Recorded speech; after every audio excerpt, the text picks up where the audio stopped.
Welcome to Off the Record. ఏపీలో YCP ప్రభుత్వం 5 ఏళ్లు అధికారంలో ఉండగా ఓ రేంజ్లో రెచ్చిపోయిన పలువురు నేతల్ని కూటమి ప్రభుత్వం అధికారంలోకి రాగానే జైల్లో వేయటం ఖాయమని అంతా భావించారు. కానీ అలా జరగకపోవడంతో కూటమి పార్టీల కార్యకర్తలు నాయకుల్లో అసంతృప్తి అంతకంతకు పెరిగిపోతోంది. ఓవైపు పదవులు దక్కలేదనే బాధలో ఉన్నవారైతే దీన్ని సీరియస్ గా తీసుకుని అసమ్మతి రాజేస్తున్నట్టు ప్రచారం జరుగుతోంది. ఇలాంటి నేపథ్యంలో వంశీ, పోసాని అరెస్టులు, గోరంట్ల మాధవ్కు నోటీసులు తెరపైకి రావటం చర్చనీయాంశంగా మారింది. అయితే వీటి వెనుక ఊహించని కారణాలేంటి చూద్దాం.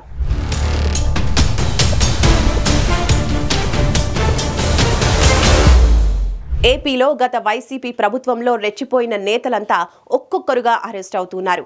వీరిలో వల్లభనేని వంశీ, పోసాని కృష్ణమురళి అరెస్ట్ కాగా గోరంట్ల మాధవ్కు నోటీసులు వెళ్లాయి. దీంతో ఆయన్ను కూడా త్వరలోనే అరెస్టు చేసే అవకాశాలు కనిపిస్తున్నాయి. ఈ అరెస్టులపై టీడీపీతో పాటు జనసేన, బీజేపీ, వైసీపీలోనూ చర్చ జరుగుతోంది.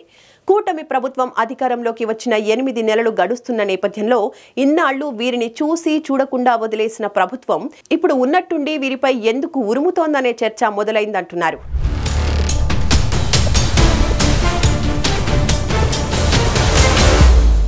వాస్తవానికి గత వైసీపీ ప్రభుత్వంలో కూటమి పార్టీలైన టీడీపీ, జనసేన అధినేతలు చంద్రబాబు, పవన్ కళ్యాణ్ పై ఇష్టారాజ్యంగా బూతులతో రెచ్చిపోయిన నాయకులు చాలా మందే ఉన్నారు.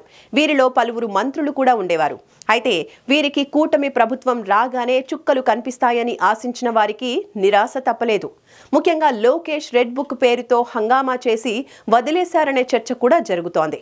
కానీ ఎప్పుడైతే వల్లభనేని వంశీ అరెస్ట్ అయ్యారో అప్పటి నుంచి లోకేష్ రెడ్ బుక్ 3.0 మొదలైందన్న ప్రచారం జరుగుతోంది.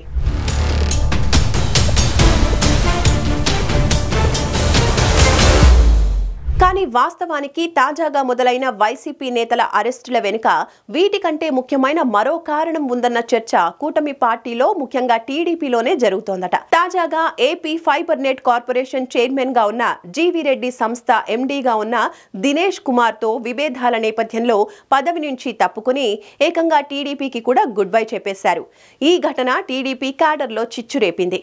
గత వైసీపీ ప్రభుత్వంపై గట్టిగా పోరాడిన జీవీ రెడ్డి పరిస్థితే ఇలా ఉంటే రేపు తమ పరిస్థితి ఏంటన్న చర్చ మొదలైందట.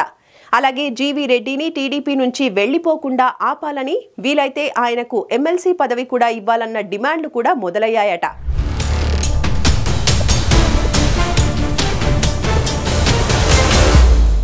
దీంతో టీడీపీ బాస్ ఆత్మరక్షణలో పడ్డారనే చర్చ జరుగుతోంది.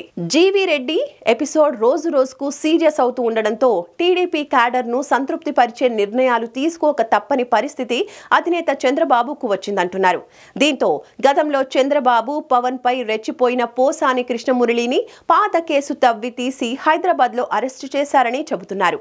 లేకపోతే కూటమి రాగానే రాజకీయాలకు గుడ్ బై చెప్పేసిన పోసానిని ఇప్పుడు అరెస్టు చేయాల్సిన అవసరం లేదంటున్నారు. అలాగే గతంలో కూటమి నేతలపై రెచ్చిపోయిన మరో వైసీపీ నేత గోరంట్ల మాధవ్ కు కూడా విచారణకు రావాలని నోటీసులు ఇచ్చినట్టు తెలుస్తోంది. దీనికి కొనసాగింపుగా ఆయన చేసిన అంతర్యుద్ధం వ్యాఖ్యలపై మరో కేసు నమోదు చేసేందుకు పోలీసులు సిద్ధమవుతున్నారు. ఇలా ప్రత్యర్థులపై వరుస కేసుల నేపథ్యంలో పార్టీ క్యాడర్ ను సంతృప్తి పరిచేందుకు, తద్వారా జీవీ రెడ్డి ఎపిసోడ్ ను జనం, టీడీపీ నేతల దృష్టి మరల్చేందుకు ప్రయత్నిస్తున్నారన్న చర్చ జరుగుతోంది.